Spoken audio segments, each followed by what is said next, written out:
Yes, you read that title correctly, and the Infiniti needs to go back to stock. Here we've got it parked up, looking pretty fine. But if you look down a little bit, we have got some parts that are gonna be going back on. And in addition to that, we have these mirror caps and the turn signals.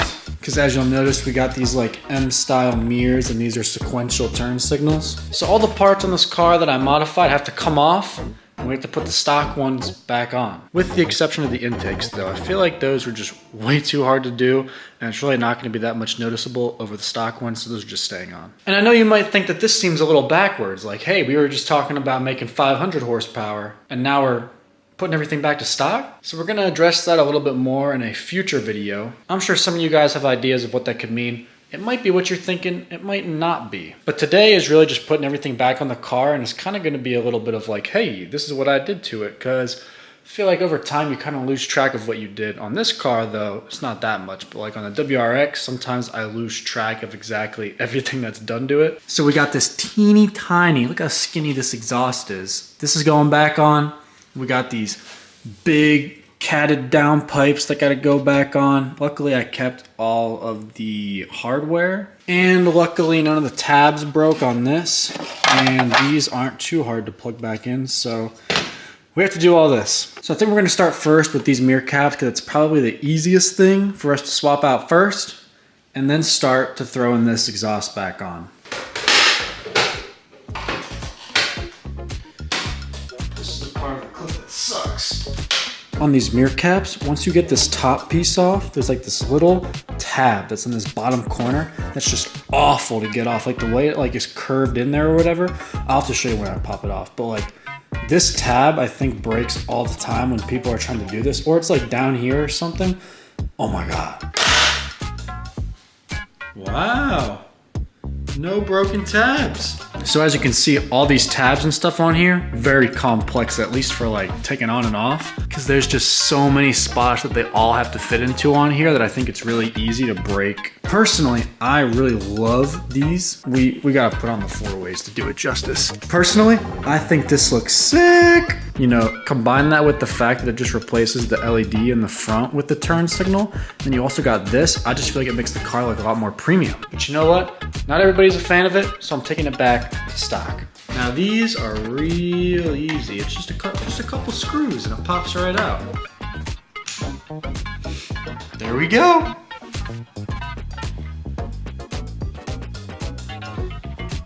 Whoa, that looks weird. I don't know how I feel about the turn signal part being like clear, but paint match does look kind of good. All right, they are all back together and good right now. So now it's time to do the exhaust. I'll play a little old clip of what the exhaust sounds like. It's pretty good. It's very loud, especially on the cold start. It is extremely loud. Some that I've shown it to have compared it to an old tractor starting up, but I think it's pretty sick. Holy crap, just the whole bumper shake.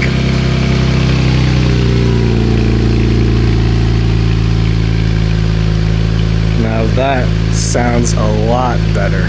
But we'll have to do a startup exhaust sound. Once this is back on there, we can see what it sounds like with some revs. Okay, we got the car up in the air, and every time I jack this thing up, it just makes me realize more and more that I need a lift. It's really not that time consuming to crawl under it, jack it up from like 5 minutes and throw some jack stands under it.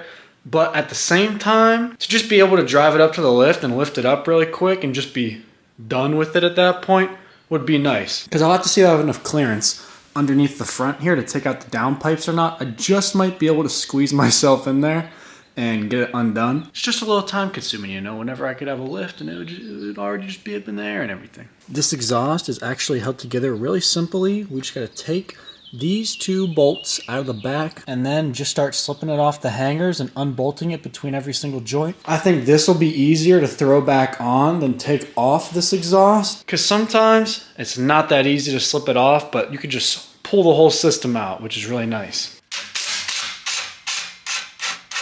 Super easy. Now it's unbolted. Can be separated. We just got to loosen up our clamps we got on here on each side. We can slip this baby out of here.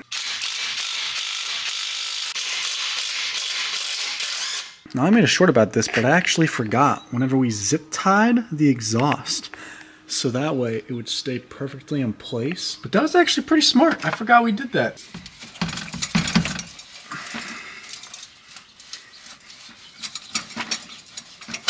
Like I said, this exhaust isn't hard at all to take off, so we're just gonna start building it in the same way that this exhaust is, so that way we can kind of follow it along and I don't lose what piece is going what side or whatever. So now, let's take out this mid pipe. Do you see what I see? The exhaust is off, baby! So now, I just gotta pull those downpipes out. After trying to get the front of that exhaust off, I think I might just have to drop the jack and move it to the front. It'll just be easier to get those downpipes up and down out of there. Because squeezing my body underneath that tiny little gap sucked. This is good progress. This is good. Okay, now that we have the car up in the air, it's time to do arguably the hardest part of all of this. And that's because in order to change out those downpipes, you gotta fish a socket all the way down there on both sides. You can't even see it. And underneath here to change out those downpipes, it's just awful. And if you've never seen it before, you can kind of get an idea of just how far up there they are. And changing out this O2 and unplugging it is the worst. I'm just barely able to reach my hand up there while I'm like propping up the downpipe on my shoulder to unplug it. I'll save you guys watching that headache though. Take them out real quick. And we're well on our way to getting this thing all the way back to stock. It's only been about 2 hours. Well, would you take a look at that? I got the O2 sensor on both of these downpipes. You can see our old downpipes right here. They actually look pretty good. So with that being done, I can throw these downpipes into the car. I think putting on the aftermarket downpipes is a little bit harder. These should bolt up real easily. And same with this exhaust. I feel like it was so easy to pop off. It's gonna be super easy to put back on. So let's get that done. I'll probably show you guys once it's all finished on the car, and then we can hear what the stock exhaust sounds like, because I haven't heard it in like 6 months or so. All right, guys, who's ready for this crazy cold start?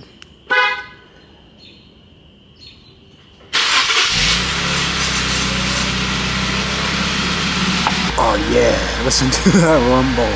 You know, the cabin is actually really quiet whenever there's no exhaust like that on it. So I think it's always good to do a little test drive after, you know, make sure everything's running okay and there's no like exhaust leak or no like check engine lights come on, because we did a pretty big change on the entire car. I'm really hoping for no exhaust leak for the downpipes, because I know whenever I installed them, it's really tough sometimes to get the gasket just right.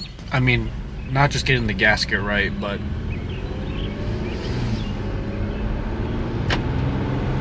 oh my god, this thing sounds silent. This thing sounds dead quiet. You're gonna hear it whenever I take off from the stop sign. There's no noise. This is with the windows down too, because the exhaust has been on it for so long. It just feels so weird. All right, let's do a little something.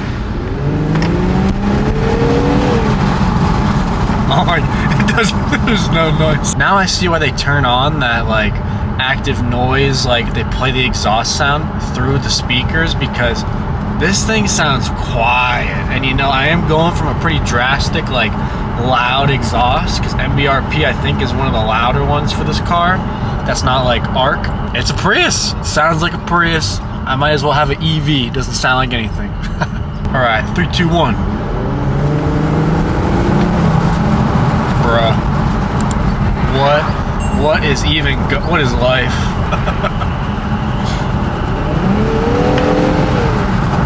That was like 6,000 RPM. There's no noise coming out of it. You can hear the turbo spool up a lot more though.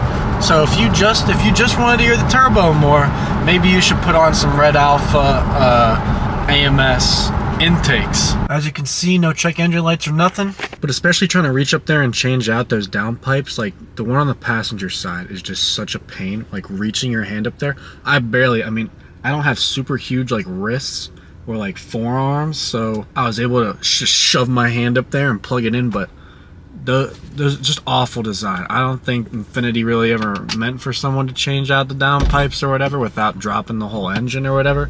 I don't know how they did it, because it is a pain. But that means everything's installed good, because we didn't get a check engine light or anything. And I'll take it around tomorrow, because sometimes it does take a good bit of driving for them to come up. But everything seems good for now. So now, with the exception of these intakes here from AMS, this car is now back completely to stock. So the downpipes are back to how they used to be, the old exhaust is now on, the old mirror caps are on here, as well as the turn signals. So this is what she looks like in her stock configuration. So as I'm sure some of you could tell, this is because of two reasons, one of which being that I'm thinking about selling this car. And we can dive into that more in the next video because I know this one's probably getting kind of long with everything that we had to do. But I've been thinking a long time about getting rid of this and maybe getting into something a little more sporty. Even though the WRX isn't really a sports car, it is still of that class, whereas this is more of a luxury coupe. But I can get into all that in our next video about this car. But the second reason is I was notified from Infiniti that I have an extended warranty on the turbos on this car,